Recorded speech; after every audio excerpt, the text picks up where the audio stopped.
Smiling ఈరోజు అయితే dry fruit laddu చేద్దాం. ఇవైతే డ్రై ఫ్రూట్స్ పలాయిలని నెయ్యి వేసుకొని వీటిని వేపుకున్నాం.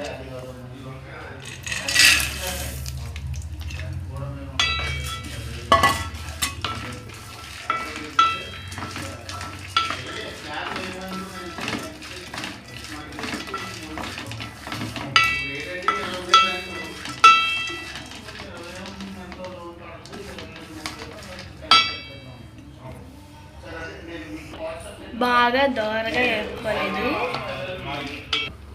దీన్ని అయితే ఇప్పుడు ద్వారగా వేపుకుంటున్నాను హై ఫ్లేమ్లో. ఇప్పుడు డ్రై ఫ్రూట్స్ అన్నీ ద్వారగా వేపించుకున్న తర్వాత ఖర్జూరాన్ని వేసుకోవాలి. దీన్ని మొత్తం జిగురుగా వచ్చేదాకా వేపుకుంటూనే ఉన్నాం మేమైతే. ఇప్పుడు మనం వేపుకున్న ఖర్జూరాన్ని అంతా డ్రై ఫ్రూట్స్లోనే వేసుకుంటే ఇలా మొత్తం దాన్ని కలుపుకోవాలి. కానీ వేడిగా ఉందని అప్పుడే కలపలేదు.